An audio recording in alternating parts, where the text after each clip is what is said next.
Today we're talking about how to be a business owner. Hey, it's Tom Jacobs with TomJacobs.com. Do me a favor if you would please and subscribe to the channel by just clicking over here where it says subscribe.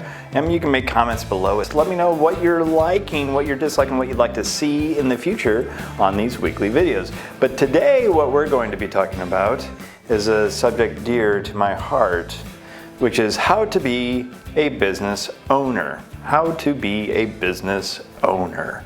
Let me say that one more time. How to be a business owner. That is not how to be a business operator. Those are two very different things, and that's something that I've dedicated myself to do, is to help other business owners or wannabe business owners move from being a business operator to being a business owner, because that is where the real freedom comes in.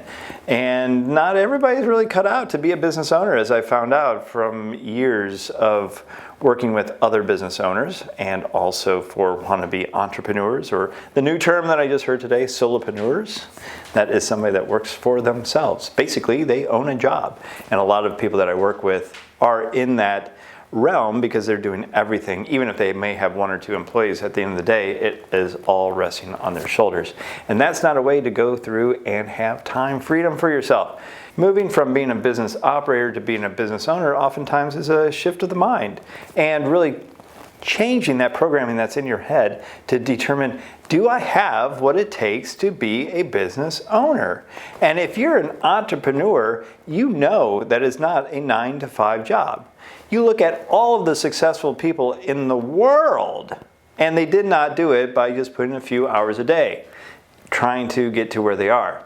Tiger Woods, the Michael Jordans, they did not practice for a couple hours and get to the level that they are today. They practiced day in, day out, and put the hours in.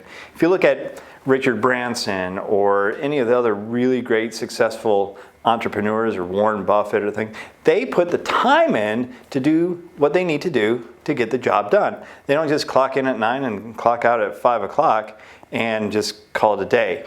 And that is the biggest thing that I've seen over the years, and it boggles my mind sometimes, but it is what it is, and not everybody's cut out to be a business owner. And you really have to think to yourself, should I be just an employee? And if you want to be an employee, that's great. Just know that there's a cap. Not that that's a bad thing at all, it's just a reality. Don't expect you're going to get that if you're just clocking in at 9, clocking out at 5 o'clock.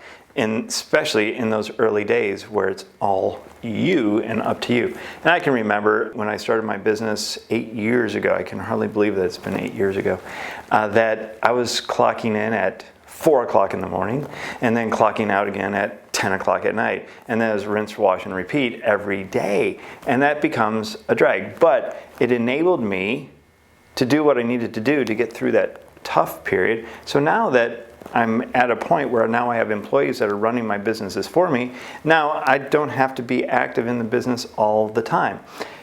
There's some days where I do put in those 15-hour days when the proverbial crap hits the fan, but that's just part of being a business owner. Sometimes you have to dive in, but that gives you the freedom. And you have to know that I have what it takes to do that. If you don't have what it takes to do that, that's fine. Just be real with yourself and know that you're better off either being a solopreneur, working for yourself, owning a job, or working for someone else. Don't have these grandiose ideas of moving up and having your own business if you're not willing to do the work necessary to get the job done. The second point that I want to make is that you have to trust other people. That's the point of owning a business, is to have other people doing the work for you. You've laid out the plans, you've set the motion, you've set the culture of the business, what you want to do. Now hire the right people to implement for you. That's why there's a lot of employees out there. There's a lot of people that don't want to own their own business. They want to work for someone else. So you find the right employees to do the right job, and you give them the freedom to do that. And then you own a business. You don't own a job anymore. And they're making the decisions. They're helping you grow the business. They're taking ownership in it. And they're being successful, and you're rewarding them appropriately for that. And that, my friends, is how you move from being a business operator to being a business owner. Number one, you got to recognize that you have what it takes to do the work necessary to get to where you need to be. And second of all, you need to Stop doing everything and trust your employees and trust people to become your employees to do the jobs for you and to really propel your business forward.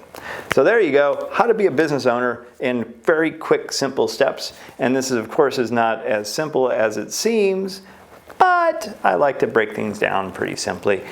If you're struggling with becoming a business owner and you want to have a chat about how I can help you kind of create those process procedures and lay out a plan of action to get you to that business ownership piece and out of the business operator piece, then just connect with me. Go to tomjacobs.com, request a consultation. I'd love to pick up the phone and give you a call and chat about where you're at and see if I can be of help to you. Feel free to subscribe to my channel, and I look forward to chatting with you soon.